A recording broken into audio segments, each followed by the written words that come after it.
it seems like here, you know, yeah, it's hot outside in the summer, but it's freezing in any store you Yes. go in or any office or. But see, the Northeast is the opposite of that, because I remember I went to Boston in January, where, you know, snow everywhere and it's freezing, and every building I went into, they kept them so hot. I do love that though. I love it. I know, I'm like, I prefer to be hot than cold. Yeah, me too.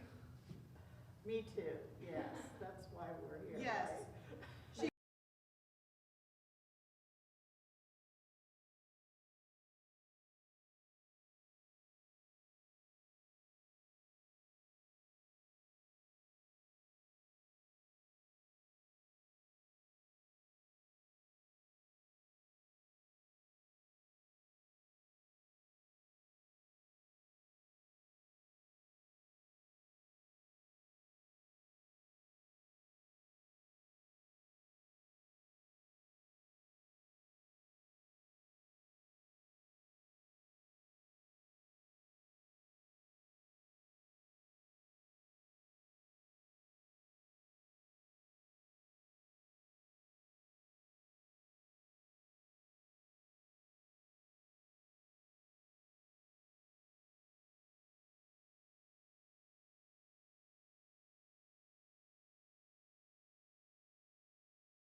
Second guessing myself. Well,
Good morning. Welcome home to Live Oak Unitarian Universalist Church. My name is Nancy Sheehy, and I'm glad to see you here, or at home, virtually. For our guests, I'd like to invite you to subscribe to the Live Oak Weekly newsletter. It's the go-to place to know everything that's happening here, and there's a link on our homepage. Thanks to all of you for your continued care in following current guidelines for the in-person service so we can provide as safe an environment as possible during what remains a challenging time for all of us. Masking is mandatory inside for everyone over age 2. When weather permits, we almost had it today, but not quite, we'll have our worship service outdoors and live streamed. On days with inclement weather, under 55 degrees, the service will only be offered via live stream in order to protect our worship volunteers and staff. And now, here and at home, we're going to light our chalices. I want to tell you first, this reading is taken from a monthly compilation of chalice readings from the International Council of Unitarian and Universalists. So it is considered a global chalice lighting. Our reading today for the chalice lighting is by George C. Brooks, and it's called "We Light This Chalice to Honor Our Past." May we light this chalice to honor our past. For Jan Hus, buried at the stake for suggesting that the cup be shared by all. For our service committee's earliest days, when its logo enabled the persecuted to find a safe haven. May we light this chalice to endorse our present for our commitment to truth and freedom, without which right relationships are impossible. For our commitment to character and honor, without which our dignity is a sham. Let us light this chalice to symbolize our future, for a brighter future for every person on earth, for a sustaining faith that carries us through even the darkest of times. And now the opening music, our opening hymn is number 29, "Joyful, Joyful, We Adore Thee."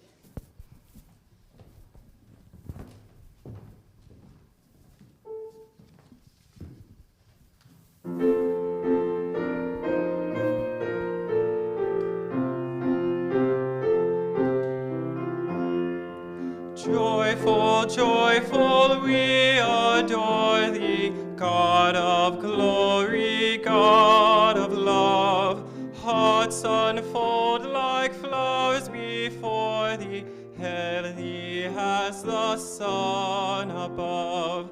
Melt the clouds of sin and sadness, drive the pain of doubt away. Giver of immortal gladness, fill us with the joy of day. Works with joy surround thee, earth and heaven reflect thy rays. Sion's dawn, sing around thee, center of unbroken praise. Arden forest, vale and mountain, blossoming meadow, flashing sea, chanting bird and flowing fountain, call us to rejoice in thee. Thou art giving and forgiving, ever blessing, ever blessed, wellspring of the joy of living, ocean depth of happy rest. ever singing march we onward, victors in the mist of life. Wistful music lifts us onward in the triumph song of life.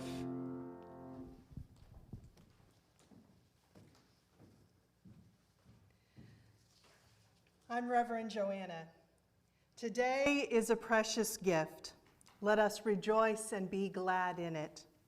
Whoever you are, whomever you love, and wherever you are on life's journey, you are welcome here. I want to take a moment to give a very special welcome to everyone who's visiting us. Rather than gathering because we all have the same beliefs, we are an intentional community that is gathered around our shared promise to support each other's individual spiritual journeys. We're also intentional about bringing all ages together. In today's world, that often doesn't happen, but we think that it's important to have an adult friend ask a child, hey, how'd you do on that science test you were worried about? Or to have a 30-year-old and a 70-year-old talk about life after the service or while they're working on a project together. Though we do not require everyone to share the same beliefs, you will still find that many of us have many values in common. We believe in science, reason, the equality of all, and the need for equity.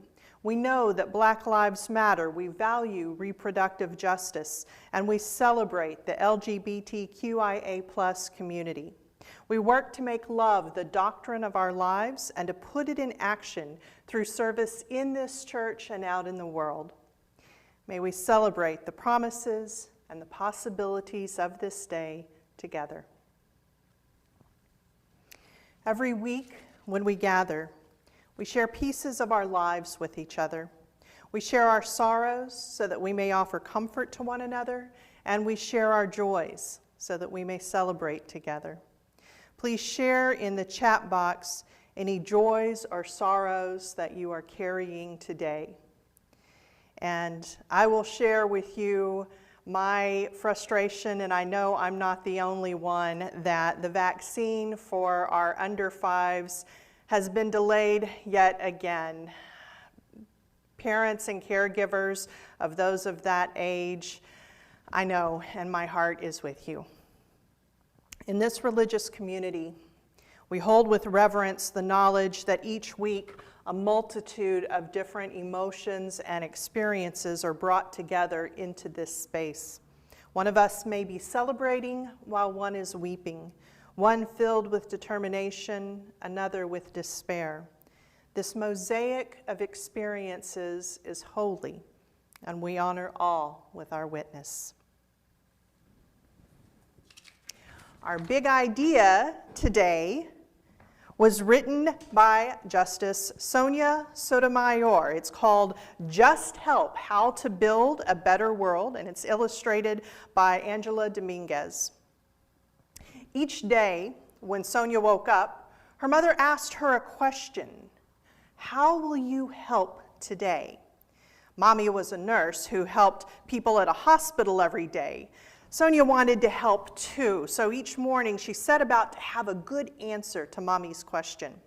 One morning, Sonia knew just how she was going to help that day. She filled 2 shopping bags with candy bars, warm socks, nice soaps, sunglasses, pens, and notepads. When Sonia boarded the school bus, the driver helped her carry her bag up the steps. "What's all this?" she asked Sonia. "We're sending care packages to American soldiers overseas," Sonia said. When Sonia got on the bus, not one seat was free. She didn't know what to do. Then Booker and Sky waved at her. "You can sit with us," they said, squeezing together to make room for Sonia. "Thank you," she said.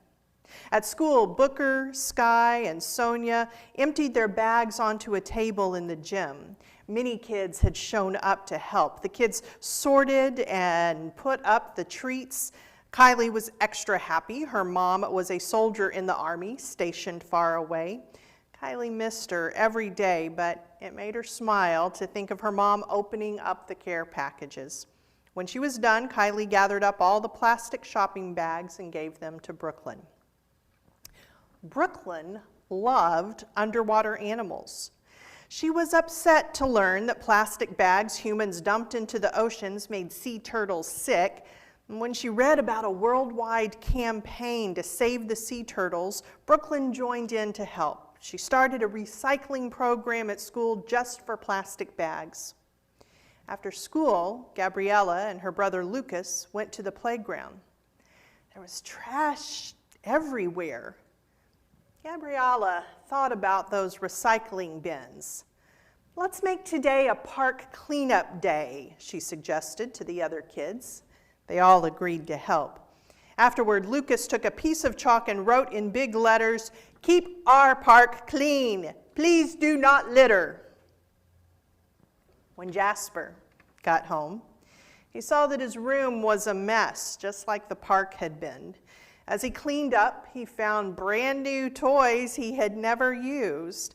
He decided to donate them to the children's hospital. Jasper remembered when he was a patient there. He always felt better when the nurses took him to the playroom. He wanted to help kids who were there now, and so he brought his new toys over to Maya because her dad worked as a janitor at the hospital and he could take the toys to the playroom. Jasper's kindness reminded Maya she had something special to give away too. She picked out her favorite shirt from her clothes drawer. Maya loved it, but she knew someone who would love it even more, especially today, her friend Simone.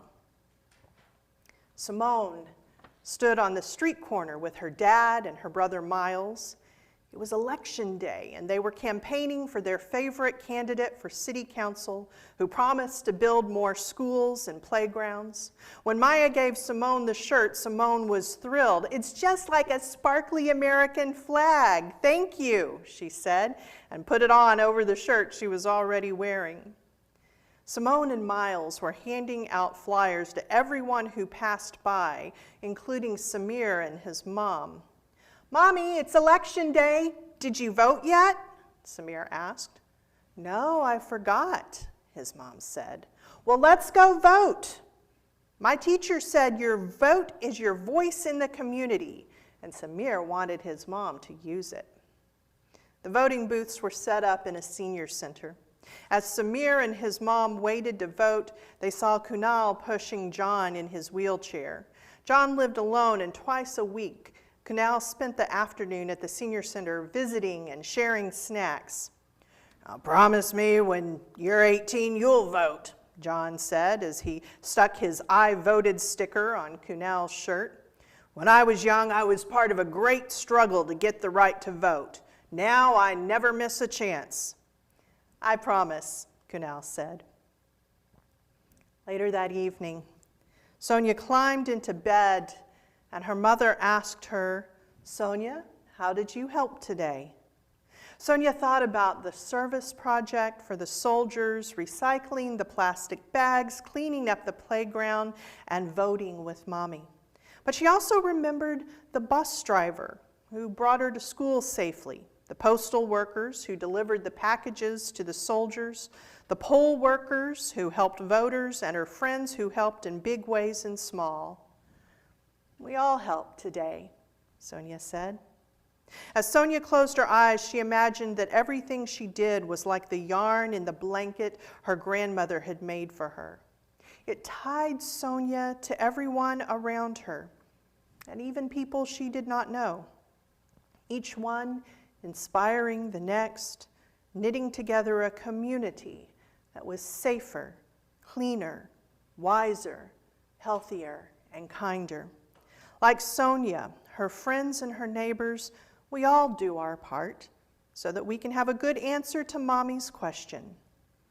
How will you help today?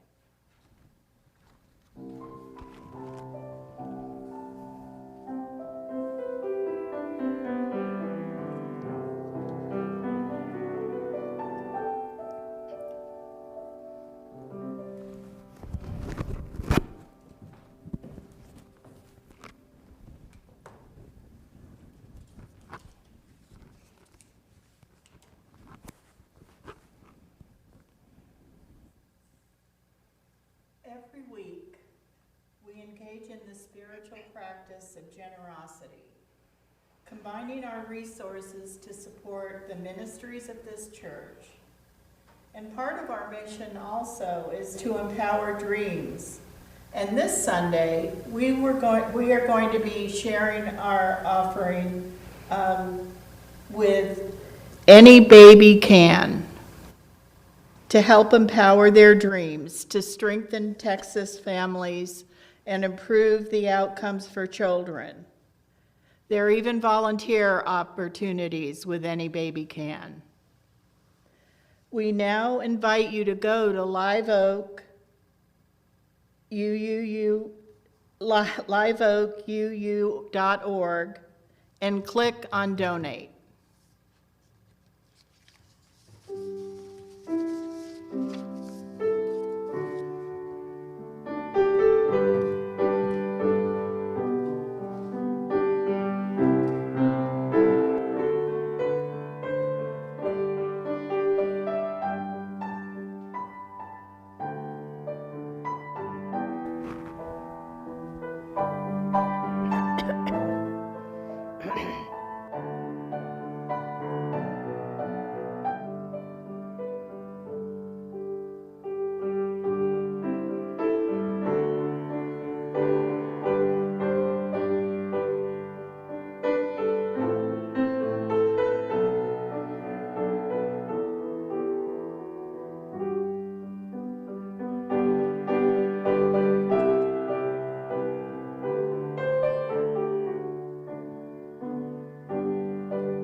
Beloved community.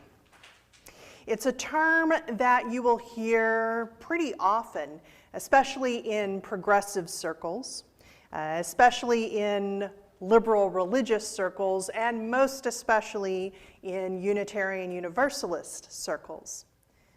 Sometimes, though, it seems that the term is misused. It's used in a very light way, sometimes as a euphemism, simply to talk about a community of like-minded people or a church. But this term, beloved community, it has inspired some of the people who we consider to be the wisest, Howard Thurman, Thich Nhat Hanh, Desmond Tutu. It is definitely a term that you will hear around Live Oak.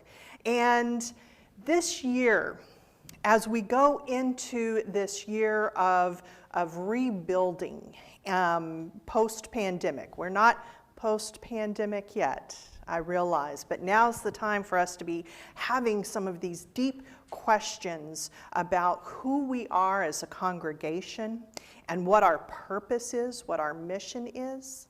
I am hopeful that having a deeper understanding of the concept of beloved community can inspire us just as it has inspired others. So, beloved community is a concept that was developed by American philosopher Josiah Royce. And Royce was friends and contemporaries with other philosophers that were looking, like William James, who was a close friend, a colleague, and quite often a sparring partner about issues related to philosophy. And these were philosophers who were looking at religion not through the lens of a theologian, but through the lens of a philosopher, and specifically looking at religion in terms of what it meant in an individual's life and how it affected a society. And so Royce was, for the most part, since he was, focusing on the Western world, he was looking at Christianity, although he also did a deep dive into Buddhism, even learning Sanskrit. And out of all of that research and work, He developed this concept. He called it beloved community. And it was the idea that all people could orient their lives toward creating the kingdom of heaven right here on earth. So with this, he felt that the vehicle to get to the creation of beloved community was loyalty. Now, he meant something very specific with the word loyalty, and very different from, some politicians who right now define loyalty as meaning loyalty to them and something very exclusive, right? That you, to be loyal, you have to forget about your own, what's good for you or what's good for your country, or, I'm sorry, let me get back to my main point about Josiah Royce and his definition of loyalty. For Royce, he believed that loyalty was the practical, willing, and thorough devotion of an individual for a community. It was their love that they held not just for themselves, but for all of humankind. He saw it as concentric circles, right? So you might have a devotion to, say, a church, and then that would expand to a wider community until eventually it was encompassing all of humankind. But those three parts were very important, and he would repeat this in papers and books and speeches, and that was the requirement first of that it had a practical nature. In other words, the love for community was not just an emotion. It wasn't just something in your heart. It was something that an individual would put into practice. That's what he meant by practical. It had to be given willingly. This would not be something that you just professed because your community did that, your mama did that, or that you felt coerced in some way. It had to be freely given. And then thorough, and sometimes he would use different words for that, like encompassing or committed, but it was that this idea of beloved community would be something that you willingly chose, you put it into practice into your life, and you made it the central orienting principle of your life. He even talked about how it would be something that he said every proposed reform, every moral deed is to be tested by whether and to what extent it contributes to the realization of the beloved community. And he added, when one cannot find the beloved community, she needs to take steps to create it. And if there is no evidence of the existence of such community, still, the rule to live by is to act so as to hasten its coming. So you see how this became for Royce, this idea that this would give an individual purpose in their life, and that if everyone was doing this, we really could create heaven right here on earth. Now, the person who picked up this idea and more fully developed it is probably the same person who most of us equate when we hear that term, beloved community, and that's the Reverend Dr. Martin Luther King Jr. He took the idea, and whereas Royce saw the vehicle for making it happen as loyalty, for King, it was all about love, that if we fully embodied love, that is how we could create this world where everyone had what they need, where justice was simply what we all made happen. And In the same way that Royce meant something really specific by the word loyal, King meant something really specific by the word love. He used love all the time, his entire life. It's all through his sermons, his writings, just even in his conversations when he was interviewed. But he would also hasten to define it and to define what it was not and what it was. And for him, when he talked about love, he was specifically talking about agape love. Not romantic love, not filial love, not a love that is exchanged somewhat equally between two people, but agape love. And he would use this phrase very often when he was defining it: understanding, creative, redemptive goodwill for all humankind. It was the kind of love that asked nothing in return. And he would say, I am not talking about some kind of emotional bosh, King's exact words there, emotional bosh. I am talking about something larger than that. In a sermon that he gave called Loving Your Enemies, he said, I'm really glad that the Bible says that you have to love your enemies, and not that it says you have to like your enemies, because I don't think that I could do that. And I don't think anyone should be asked to like their oppressors. But love was something larger than that. He said in 1956, we have before us the glorious opportunity to inject a new dimension of love into the veins of our civilization, not through violence, not through hate, no, not even through boycotts, but through love. It is true that as we struggle for freedom in America, we will have to boycott at times.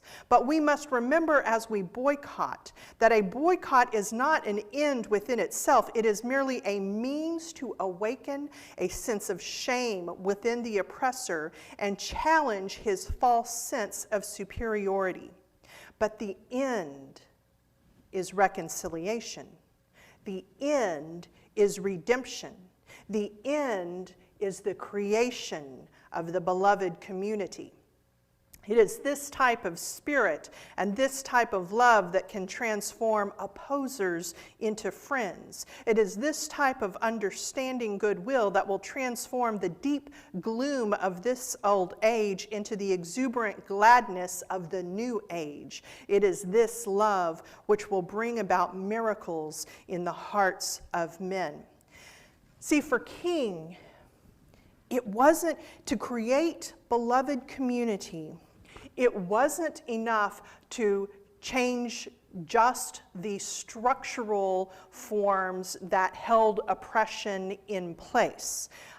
He said, in order for it to be beloved community, we want people's hearts to be changed. And he talked about that quite a bit, about how the ultimate goal, the ultimate defining feature of success was not only when there would be justice and freedom and grace in the land, but when the hearts of those who had opposed it, when their hearts had been changed. And that, like he talks about with redemption, that would make them more whole. Wholeness for King was a significant requirement for beloved community, and that individuals have wholeness, physical wholeness, their safety, emotional wholeness, spiritual wholeness.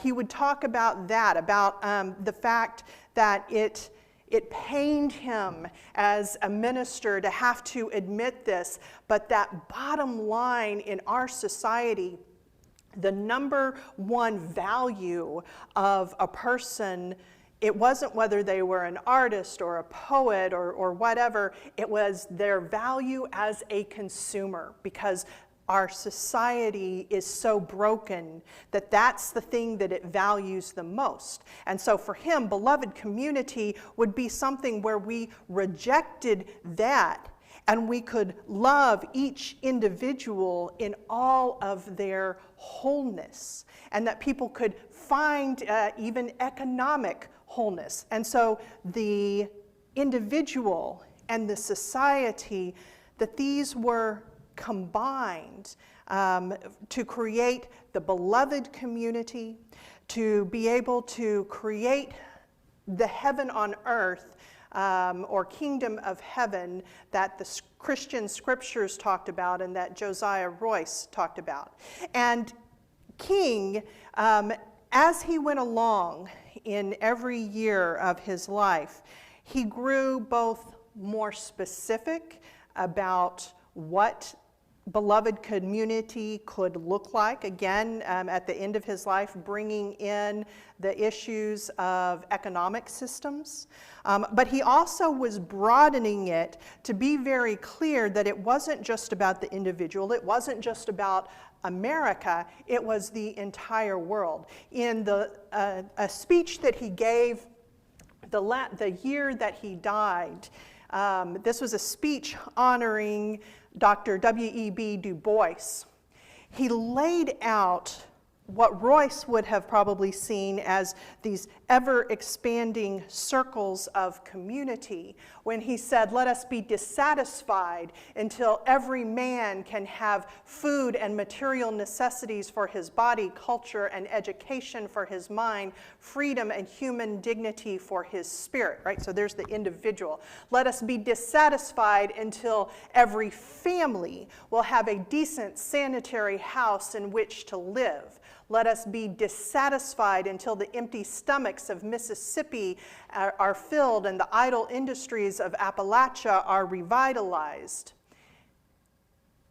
And let us be dissatisfied until our brother of the third world, Asia, Africa, and Latin America, will no longer be the victim of imperialist exploitation, but will be lifted from the long night of poverty, illiteracy, and disease. For King, this was the ideal, and this, just like Royce, this was something that every individual could give their life to, could orient their life around. Again, the way Royce talked about examining everything that we do with the idea of, does this get us closer to the creation of beloved community? So King influenced so many wise people in many ways, but especially with his version, his vision of beloved community. And there are far too many people that he's influenced for me to even be able to pick a handful to talk about, but I want to focus on one, and that is the scholar and activist and professor and writer Bell Hooks.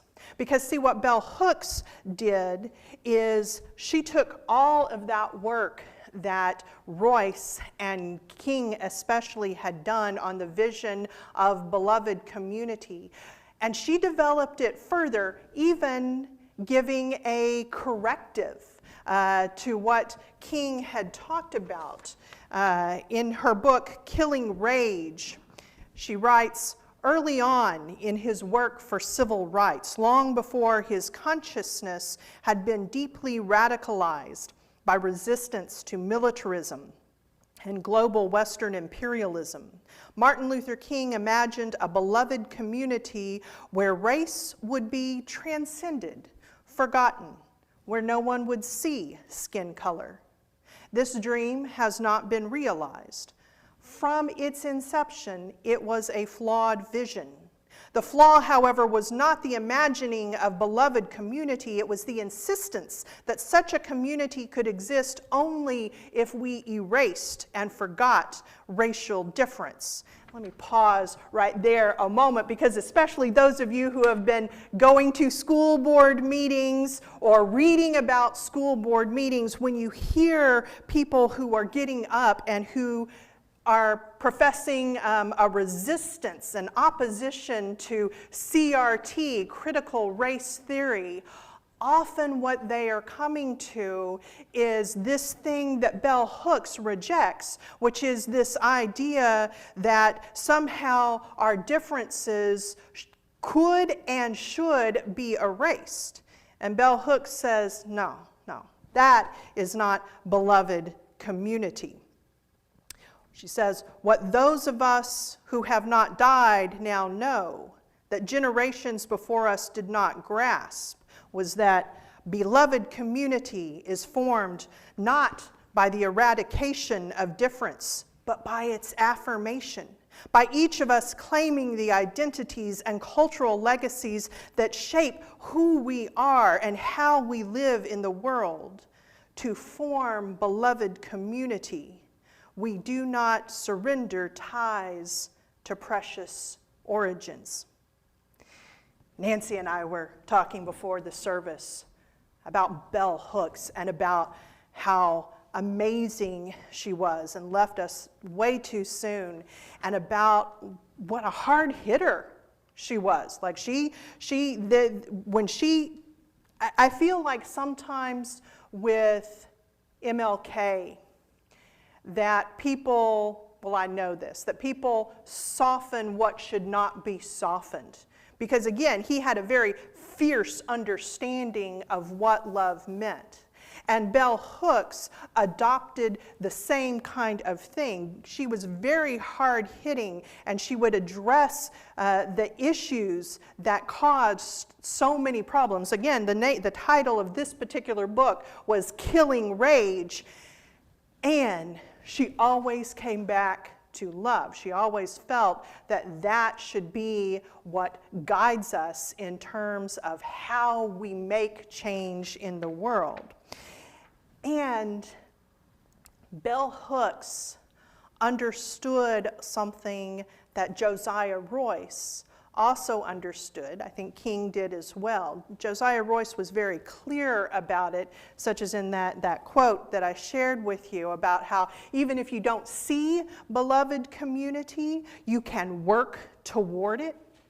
And so bell hooks understood that beloved community is a vision that we will not complete in our lifetimes. However, all of the work that we do toward making it happen, it's not just for those people in the future, that it benefits us too. It gives us a taste, a foretaste of beloved community.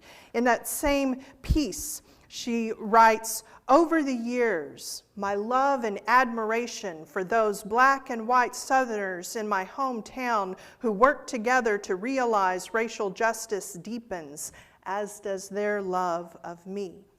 The small circles of love we have managed to form in our individual lives represent a concrete, realistic reminder that beloved community is not a dream, that it already exists for those of us who have done the work of educating ourselves for critical consciousness in ways that enabled a letting go of white supremacist assumptions and values. The process of decolonization, unlearning white supremacy by divesting of white privilege if we were right, or vestiges of internalized racism if we were black, transformed our minds and our habits of being.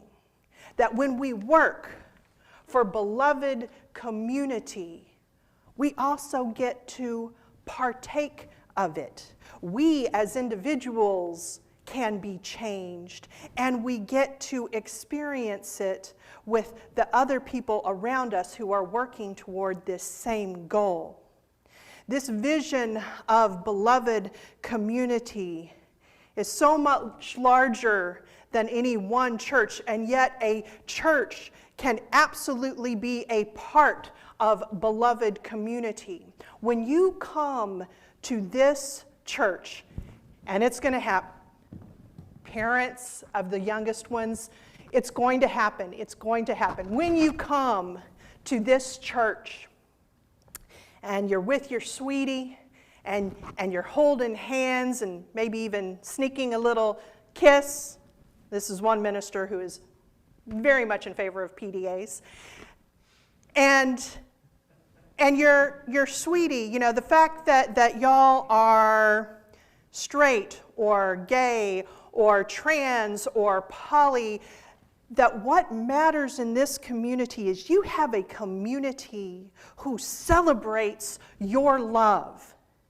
You are getting a taste of beloved community. And also, when we argue with each other about what is the best way to solve a particular problem or do a particular thing, but we are arguing with each other with love and respect, and we have a trust in our covenant and a trust in each other that we can have those hard conversations and still come back into being in relationship, that too is a taste of beloved community.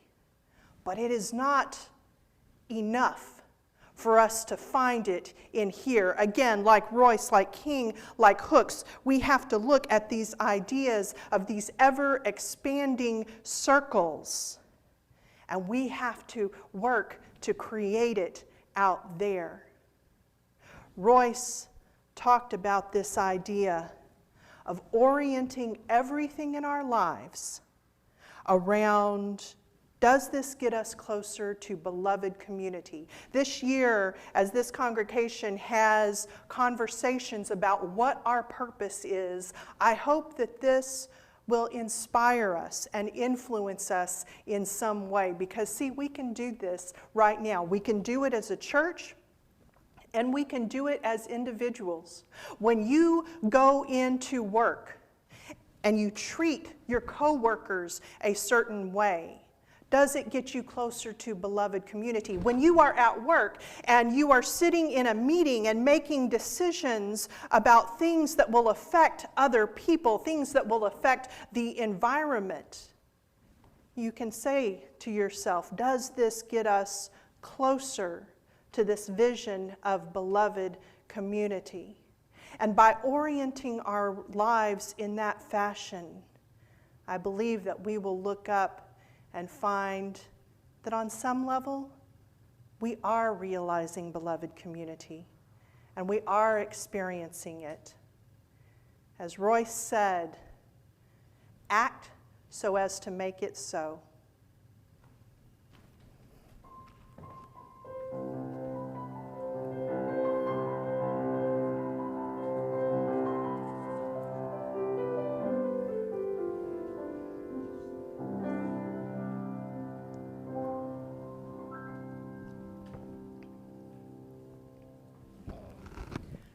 I invite you now to join me in a period of meditation, removing any distractions that you might have, putting your cell phone down for a second, allowing yourself to be here in this moment as these words that were spoken by Reverend King in 1967 in his speech, "Where Do We Go From Here?" as these words wash over you.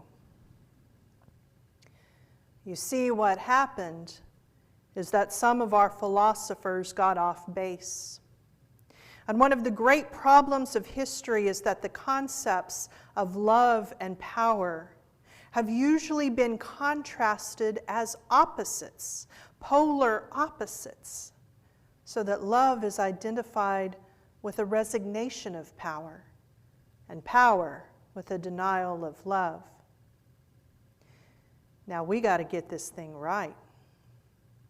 What is needed is a realization that power without love is reckless and abusive, and that love without power is sentimental and anemic. Power at its best is love implementing the demands of justice, and justice at its best is love correcting everything that stands against love. I say to you, I have also decided to stick with love, for I know that love is ultimately the only answer to humankind's problems. And I'm going to talk about it everywhere I go. I know it isn't popular to talk about it in some circles today. And I'm not talking about emotional bosh when I talk about love. I'm talking about a strong, demanding love. For I have seen too much hate. I've seen too much hate on the faces of sheriffs in the South. I've seen hate on the faces of too many Klansmen and too many white citizens counselors in the South to want to hate myself. Because every time I see it, I know that it does something to their faces and their personalities. And I say to myself that hate is too great a burden to bear. I have decided to love. If you are seeking the highest good, I think you can find it through love. And let's hold that for a moment in silence.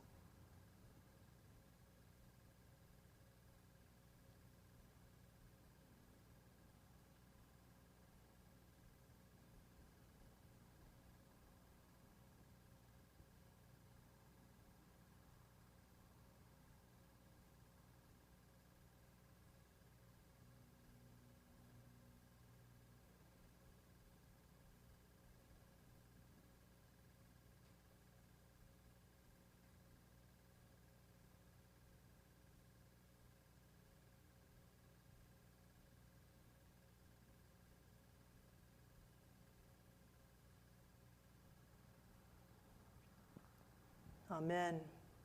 Blessed be. May it be so.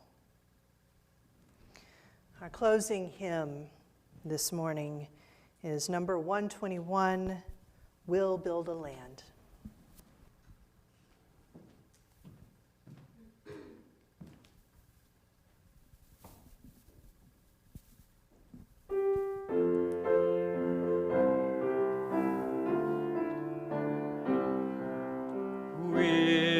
Build a land where we bind up the broken. We'll build a land where the captives go free.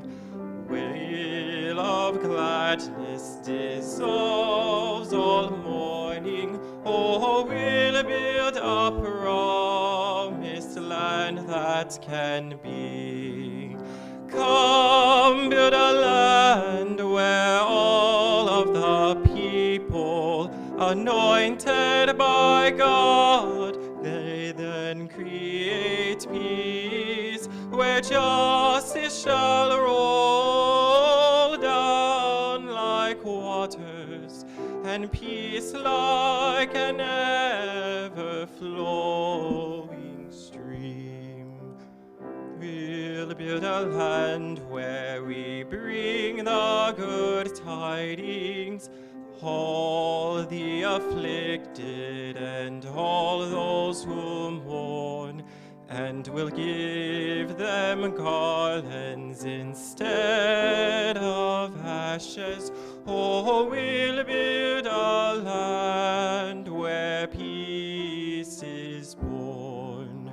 Come, build a land where all of the people, anointed by God, may then create peace, where justice shall roll down like waters, and peace like an ever-flowing stream.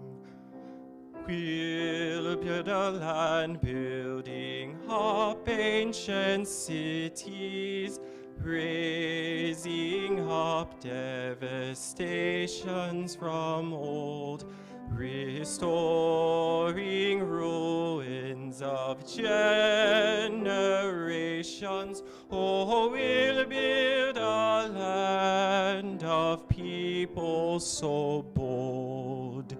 Come, build a land where all of the people, anointed by God, may then create peace, where justice shall roll down like waters, and peace like an ever-flowing stream.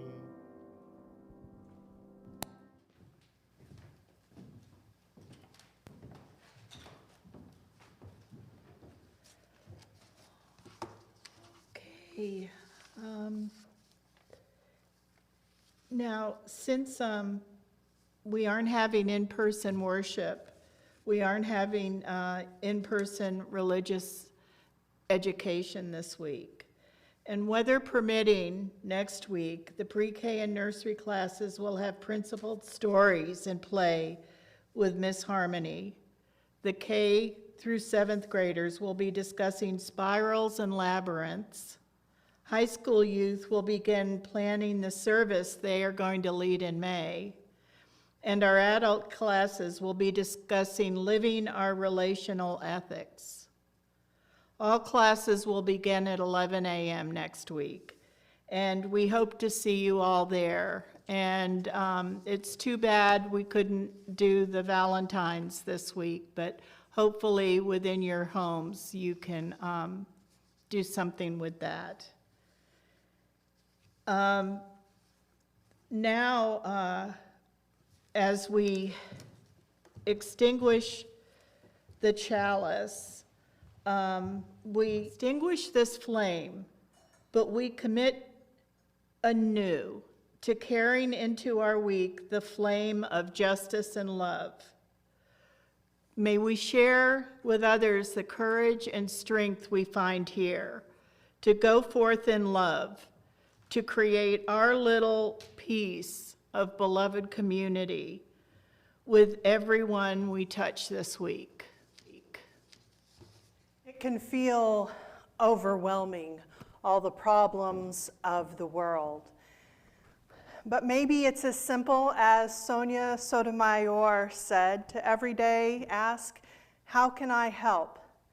And to orient our lives in such a way that we examine the different things we do and say, okay, is this going to get us a little bit closer to beloved community? In the process, allowing us to experience it as well. May you go forward knowing that you are lovable and loved, that life is fragile and a gift, and you are not alone.